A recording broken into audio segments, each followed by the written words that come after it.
फिर से मैं एक बात ये कहता हूँ कि चलिए व्यक्तित्व मापन की विधियाँ पढ़ेंगे, बहुत इंपॉर्टेंट चैप्टर है। ठीक है, प्रक्षेपण या प्रक्षेपी विधियाँ, इसमें कितना दिया हुआ है? 5 दिया हुआ है। TAT, CAT, IBT, SCT, FWAT। अब इनका देखते हैं। अप्रक्षेपी अन्य विधियाँ, अप्रक्षेपी अन्य विधियाँ हैं आत्मनिष्ठ या व्यक्तिनिष्ठ हो गया, आत्मकथा विधि हो गया, व्यक्ति इतिहास विधि हो गया, साक्षात्कार हो गया, प्रश्नावली हो गया। वस्तुनिष्ठ विधि में कौन कौन आएंगे? समाजमिति विधि आ गया, कार्य ऑब्लिक कर्म निर्धारण विधि आ गया, शारीरिक परीक्षण आ गया, निरीक्षण विधि आ गया। प्रमाणीकृत मानकीकृत जिस परीक्षण की विश्वसनीयता या वैधता की जांच की जा चुकी है, ऐसे परीक्षण प्रमाणीकृत या मानकीकृत कहलाता है। मतलब जिस परीक्षण की विश्वसनीयता या वैधता की जांच हो चुकी है, ऐसे को हम क्या बोलेंगे? प्रमाणित हो गया है। ठीक है, मानक निर्धारित कर दिया गया, ऐसा बोल देंगे। अब विश्वसनीयता, यहाँ से क्वेश्चन आता है, एक ही परीक्षण को एक ही समूह द्वारा बार बार प्रयोग किए जाने पर भी यदि अंकों में समानता पाई जाती है तो ऐसे परीक्षण विश्वसनीय परीक्षण कहलाते हैं। जाहिर सी बात है, कई लोग हैं, एक समूह है, उसमें कई लोग हैं, एक ही काम कर रहे हैं, सबके रिजल्ट एक ही आ रहा है, तो भाई विश्वसनीयता तो बढ़ेगी ही। परीक्षण क्या होगा? विश्वसनीय परीक्षण कहलाएगा। वैधता, जिस उद्देश्य की पूर्ति के लिए परीक्षण अपनाया गया है, यदि वह उस उद्देश्य पर खरा उतरता है तो ऐसा परीक्षण वैध परीक्षण कहलाएगा। जाहिर सी बात है, अगर हमारा काम पूरा हो जा रहा है तो वो वैध ही है। जिस उद्देश्य के लिए हम उसे बनाए हैं, खरा उतर रहा हो अपने कामों पे, तो क्या हो जाएगा? वैध होगा, वैधता हो जाएगा। चलिए आगे देखते हैं। प्रक्षेपण विधियाँ। प्रक्षेपण शब्द का प्रयोग सर्वप्रथम सिगमंड फ्रायड ने किया था। प्रक्षेपण शब्द का प्रयोग सर्वप्रथम किसने किया था? सिगमंड फ्रायड ने किया था। प्रक्षेपण का अर्थ होता है अपनी बातों, विचारों, भावनाओं और अनुभवों आदि को स्वयं न बताकर किसी अन्य उद्दीपक या पदार्थ के माध्यम से अभिव्यक्त करना। अपनी बातों, विचारों, भावनाओं, अनुभवों आदि को स्वयं न बताकर किसी अन्य उद्दीपक या पदार्थ के माध्यम से अभिव्यक्त करना, ये क्या हो जाएगा? प्रक्षेप का अर्थ हो जाएगा। ठीक है, प्रक्षेप विधि में।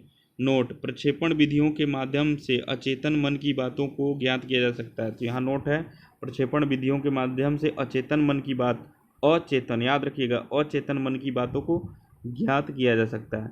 TET, thematic apperception test. ठीक है, टैट थीमेटिक देखिए एप्रिसिएशन का गलत इसमें लिखा है, एप्रिसेप्शन लिखा है, टेस्ट, एप्रिसेप्शन टेस्ट। ठीक है, प्रतिपादक मार्गन व मुरे, सन 1935। कार्डों की संख्या 30+1 यानी 31।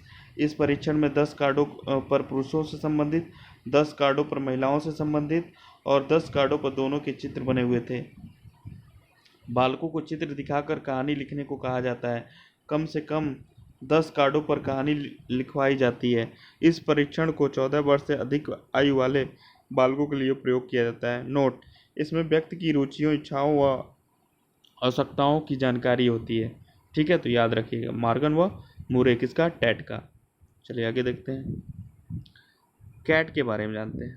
कैट, चिल्ड्रेन एप्रिसिएप्शन, ठीक है, टेस्ट है। चिल्ड्रेन में क्या हो जाएगा? इसके प्रतिपादक लियोपोल्ड बेलोक थे। विकास में योगदान इनके साथ कौन ने? अर्नेस्ट क्रिस्ट ने दिया था, डॉक्टर अर्नेस्ट क्रिस्ट ने दिया था। कार्डों की संख्या 10 है। सन 1948 में इसका प्रतिपादन हुआ था। इस परीक्षण में 10 कार्डों पर जानवरों के चित्र बने होते हैं और बालकों के चित्र दिखाकर कहानी लिखने को कहा जाता है। यह परीक्षण 3 से 12 वर्ष तक के बच्चों के लिए उपयोगी होता है। IBT, इंक ब्लॉक टेस्ट, ये हरमन रोसा, याद रखें, हरमन रोसा बहुत पूछता है। प्रतिपादक कौन थे इंक ब्लॉट टेस्ट के? कब प्रतिपादन किया था? 1921 में। कार्डों की संख्या 10 थी। इस परीक्षण में 10 कार्डों पर स्याही के धब्बे बने होते हैं, 5 कार्डों पर काले व सफ़ेद तथा बाकी 5 कार्डों पर रंगों के धब्बे बने होते हैं। बालकों को आकृति दिखाकर उसके बारे में पूछा जाता है, जिसमें बालक के क्रियात्मक, भावनात्मक और संज्ञानात्मक परीक्षण किए जाते हैं।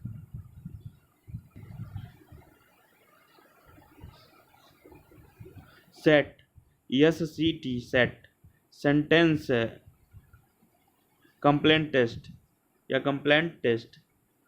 अब देखिए इसके प्रतिपादक पाइन एंड टेंडलर थे, पाइन एंड टेंडलर थे किसके, सेट के, सेंटेंस कंप्लेंट टेस्ट के। विकास में योगदान रोटर्स कब हुआ था, 1930 में। उदाहरण, मैं बहुत खुश होता हूँ जब मेरे माता पिता मुझे देते हैं, गिफ्ट देते होंगे, कुछ देते होंगे तो खुश तो होगा ही आदमी। अब देखिए FWAT स्वतंत्र शब्द सहचर्य परीक्षण, इसके प्रतिपादक फ्रांसिस गाल्टन थे। 1879 सहयोग विलियम उंड। यह एक विश्लेषणात्मक विधि है। नोट, इस परीक्षण में व्यक्तित्व मापन के अलावा कई मनोवैज्ञानिक रोगों का इलाज भी किया जाता है। किस वाले से, FWAT स्वतंत्र शब्द सहचर्य परीक्षण से। इसके प्रतिपादक फ्रांसिस गाल्टन थे। सन 1879 सहयोग कौन किया था, विलियम उंड ने। यह एक विश्लेषणात्मक विधि भी है। कौन सी, FWAT, याद रखिएगा। सेट के प्रतिपादक कौन थे, पाइन एंड टेंडलर थे। और कैट के लियोपोल्ड बेलोक थे। और IBT के हरमन रोसा थे। और टैट के मॉर्गन और मूरे थे। याद रखिए, मॉर्गन और मूरे थे।